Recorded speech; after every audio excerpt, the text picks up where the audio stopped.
This is a 2023 Toyota Camry SE, and go ahead.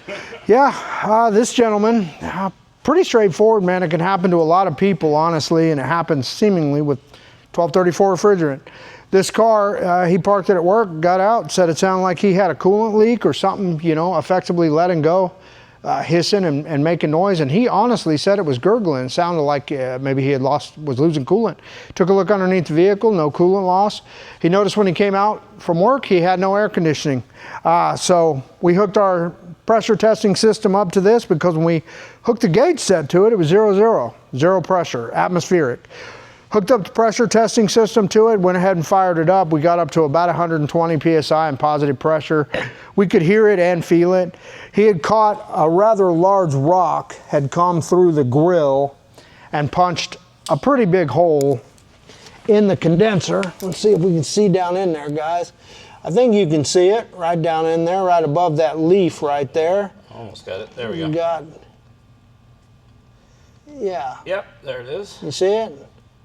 Yeah, pretty good size hole. About the size of a BB. Yeah, that's pretty good size hole right there. And that's literally, guys, just from rocks and debris come through the grill here and caught it, punched a big hole in it. And this is a 2023 Toyota Camry. 65,000 miles on it. Yeah. And had no air conditioning problems before, guys, but that's, you know, where they put the condenser. It's a wonder to me that, honestly, this doesn't happen more often. We really don't see that much debris damage the condenser. They can look like they're beat up, but they still hold. Life is good. This one, not so much. yeah, so what was the estimate that we just gave him?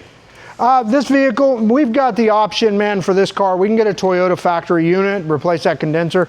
That price is going to come in at about $1,850. And you know what's crazy? That part's readily available. In the aftermarket, though, we've got an aftermarket unit with a better warranty, lifetime warranty on the part, 5-year, 60,000 mile warranty on it. And that one, actually, parts, labor, total, everything out the door came in at about $1,076. So, yeah, close to $800 difference, guys, and it's got a better warranty.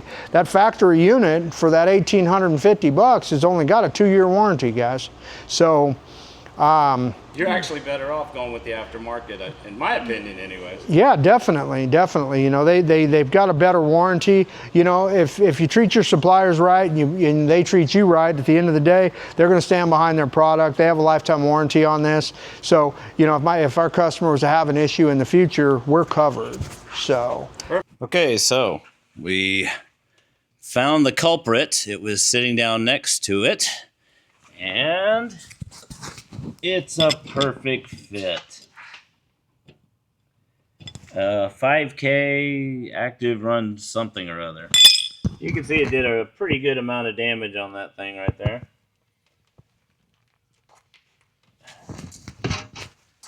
Next, we got to figure out what a 5K active site is. We'll get back with you.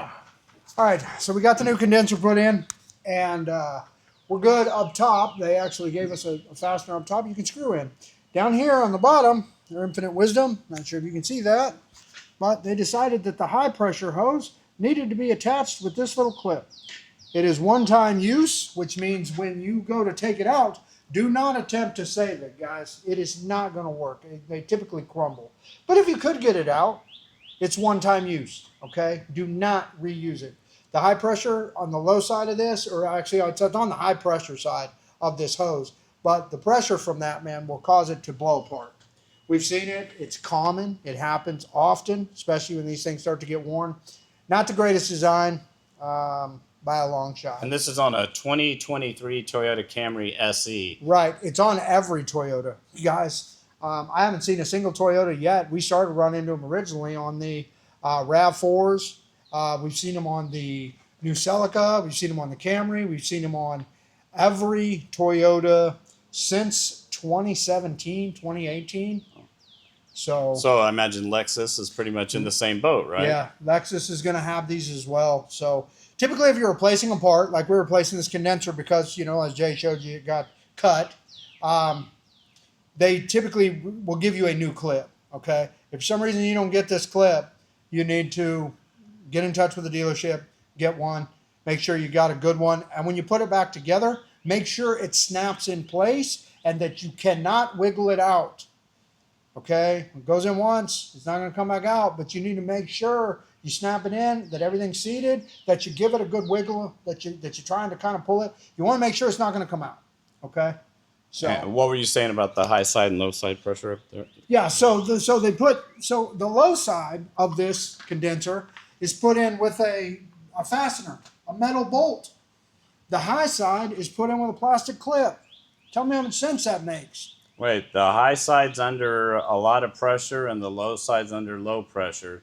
So you're going to put a plastic clip On the high side and a metal fastener on the lower pressure side. Okay, that Toyota engineers, fantastic, Makes great job. Yeah, it makes a lot of sense, doesn't it?